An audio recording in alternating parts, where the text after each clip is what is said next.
also used as a commodity, right? And so this is an amazing thing about what happened. Washington sent out a huge contingent, about 13,000 militiamen. This is in the early 1790s. This is and led them out to western Pennsylvania. You know, he's commander-in-chief, right? So he could do that. By the way, this is an aside, but it's important. Like Chris said, sometimes the asides are more interesting than the talk. Washington did not believe in political parties. In fact, he said the role of the president is to be what we'd say today is kind of a go-between, a ombudsman, a kind of a person that listens to both sides, right? But is not associated to one particular agenda, one particular party, right? And so Washington he was commander-in-chief, but he would do things that would upset other people because he did them for the country. And this idea that the president is neutral and does whatever's best for the country, this is a great idea that only lasted into Washington, Adams, and then by the time we get to Jefferson, well, Jefferson was very politically active, as you all know, and we see the first beginnings of the first political parties in America, and the president then becomes associated with one side. And this is too bad, in my opinion, because the president originally would look at both sides, and then if we went to war, for example, he would support it, whatever political side, it wouldn't matter, because he would just say this was the right thing to do. Anyway, the Whiskey Rebellion ended pretty quickly. The government realized this wasn't going to fly, so the excise tax was taken off. And guess who went into the production of whiskey? George Washington, right? Remember, Washington died in 1799. In 1794, he has thousands and tens of thousands of gallons of rye whiskey. This is whiskey made with rye rather than, say, with corn or wheat. And very popular. And it became one of his main businesses. But it was legal because there was no excise tax by the time Washington does this. It's surprising, isn't it, how things work out sometimes. But anyway, Washington is important, or the Whiskey Rebellion is important in that, yeah, you can take out the military, and you can fight and you can win, but in the long run, if people start fighting taxation, then you've gone too far. And so Washington saw that right away, and he backed off, and Congress backed off, and the tax went away. And it is, I think it's important to remember when even in our own time how important it is not to go crazy on taxation. Doesn't matter what political side you're on. It just seems to me that if people rebel against it, by the way, those guys in western Pennsylvania, to get away from the rebellion, went over to Kentucky, and they started settling Kentucky. And one of the counties that got settled there was Bourbon County. And so they became real good. I was visiting Bourbon County, and the man who was showing me around said, "You see these creeks here?" He said there had been a still, as many stills as they could put on a creek, get the water power, because whiskey was the commodity of choice, because you could take about 4 bushels of corn, or 3 bushels of corn, and turn it into a gallon of whiskey. And then that became currency, right? And so even these ministers who never drank in their life, their lives would be paid in whiskey. And there was a famous, in 1800, the most famous camp meeting of all time in American history at a place called Cane Ridge, which is right in Bourbon County. By the way, you can't call it bourbon by law I don't think that they follow this anymore, but by law, the whiskey had to be made in Bourbon County, in a still in Bourbon County. Well, anyway, they had a tremendous religious revival there, and out of it, there was one of the leaders of it, a man named Barton Stone. Anybody know anything about Barton Stone? Barton Stone is the guy that later teamed up with a guy named Campbell, and they created what is today the Churches of Christ and the Disciples of Christ, right? So if you go over to TCU today, to the Boar's Head Festival, you will, there of course you have the Disciples of Christ holding forth. If you go to Abilene, you have Abilene Christian University. This is the Churches of Christ. These all came out of this revival, 1800. And it's famous because people went completely crazy. They weren't just getting caught up in the Spirit. They were doing wild things like rolling around in the dust. And they would spin around and spin, and they would start laughing uncontrollably. And they would do all of these things like climbing trees and chasing dogs, and they were so in the Spirit that it looked more like Woodstock than it did like a church revival, right? So I was there, and this was my question. There was a Church of Christ. Now, any of you know Church of Christ, very conservative, right? There was a Church of Christ minister there who was the caretaker of this famous revival site. And I said to him, this always puzzled me. How come these people go so crazy at Cane Ridge? And I expect him to say, well, the Holy Spirit came down and boy grabbed them and it shook them, and they were really into it. And rather than saying that, which is what I expected him to say, he looked right at me and he said one word: whiskey. Yeah, this is the official party line, whiskey. In other words, these people had lots and lots of whiskey, and they were more or less on vacation, and they just went crazy, right? Now, never mind, it might have been a genuine movement of the Holy Spirit, but that's extraordinary. Now, I've got to keep close tabs on time here. I want to shift gears a little bit here and talk about an organization that was established by Queen Elizabeth that becomes very important in the whole spice world. And that is, in 1600, she was still in power, and she establishes the first joint stock company. Joint stock company. Now what that means to us is corporation. Now corporations evolved from joint stock companies, but it means the stock is jointly held by a bunch of people. Corporation, right?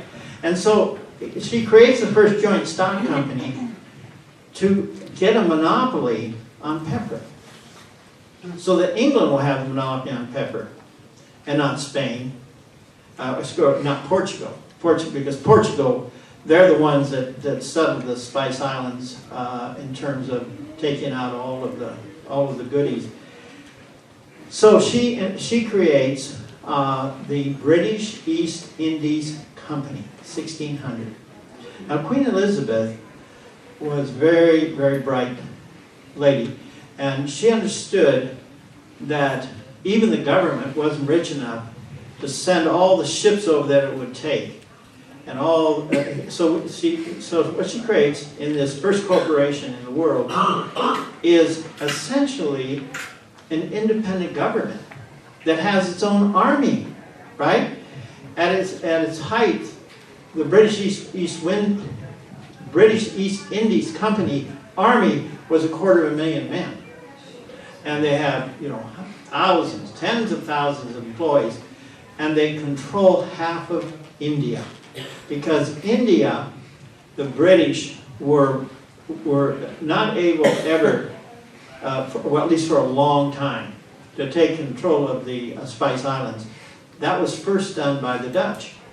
The Dutch went in and defeated the Portuguese and took over the Spice Islands. Now, what's amazing here is this whole the whole story of how this plays out. So the British control, through the British East Indies Company. They control half of India. And in this half, they control the salt.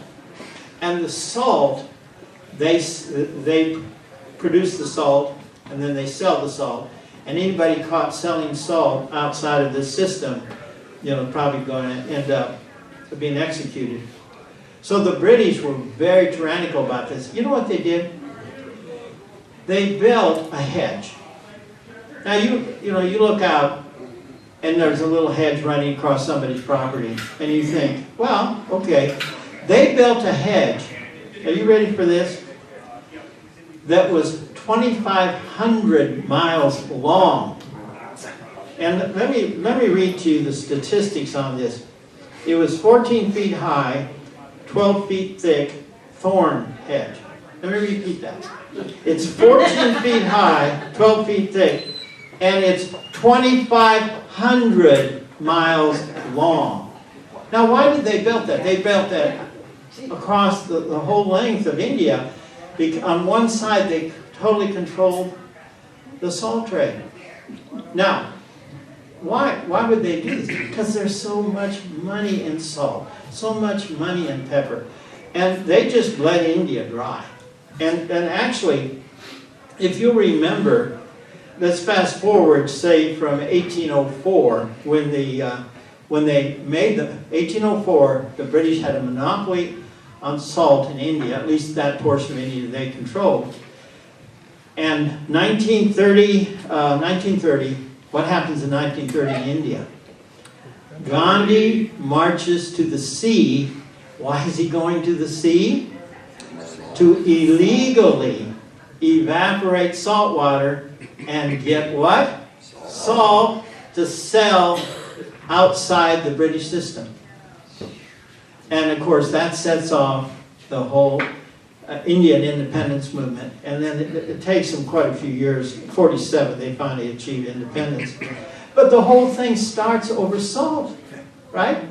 Because let's just say if you were in India before 1930, you went out, you're at the beach, you put some salt out in a pan, or some salt water, and then it dries. You don't get much salt. By the way, the ocean is only 3% salt. And so you don't get a lot of salt from this, but if you do it over and over again, and you eventually have enough salt to use. So what Gandhi did was completely illegal. And what happened, he started his march, he was all alone, and people started coming. There were hundreds, thousands of people with him, right? And so they're all out there evaporating salt. And so all of a sudden, salt becomes more available in that part of India, because people now do salt, and the government, the British government. What happened ultimately? The British East Indies Company became so big and powerful that the British government finally had to take it over, and then they ruled India directly until 1947. Now, this is all of this goes back to Queen Elizabeth. And you know why Queen Elizabeth created the joint stock company called the British East Indies Company? So that English people would have cheap pepper, inexpensive pepper, and cloves, and nutmeg, and all of these things, right? And this is, it's amazing. When Magellan circulated, he wasn't planning, by the way. I guess you know this. He wasn't really planning to go around. He was going to the Spice Islands to get cloves. And of course, he died in that attempt, but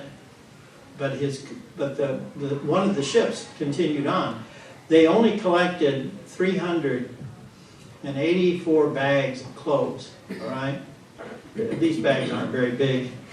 384 paid for, with a lot of money left over, paid for the entire trip of Magellan and all of his ships, and all those people. It was a 2-year deal, right?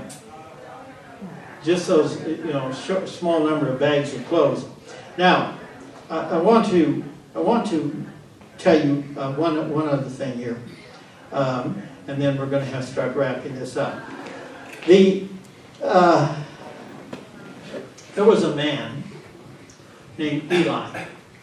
He worked for the British East Indies Company. And I will tell you a little bit about him. He was an American, but remember, back when he did this, America was English colonies. So what's kind of interesting to me about this, he's thought of as a British citizen.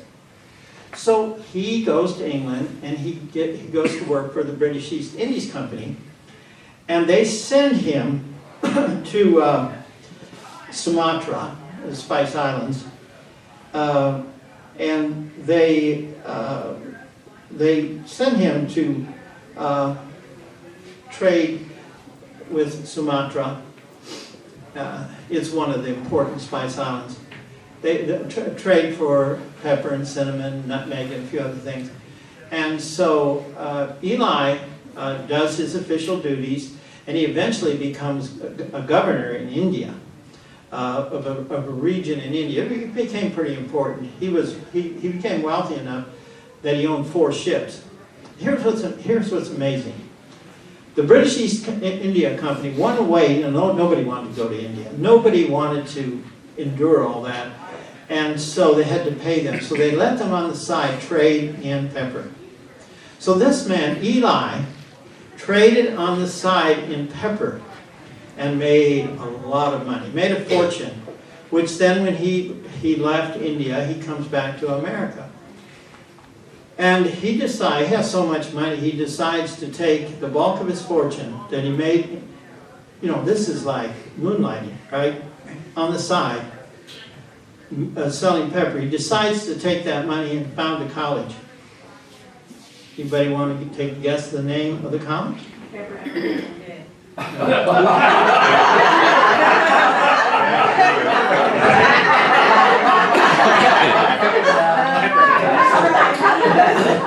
Yeah. So he, his last name, of course, was Eli Yale. So he founds a school, Yale, which is, of course, one of the very first Ivy League schools. And are we about on time? Okay. All right. Now, if you all come, we'll continue this. Yeah, what's next week? Well, next week we're going to talk about tea, and we'll talk about the importance of coffee and how these all tie in. So this is a huge subject in its own right? And hopefully I can also finish up a little bit more on the spice. I'm not totally done. Here's the cliffhanger for you to believe, and that is, what is the connection between the internet and spices? And we'll throw in ham. Spice, ham, and the internet. You think about that, and I'm going to ask see if anybody's figured that one out. Okay? Thank you.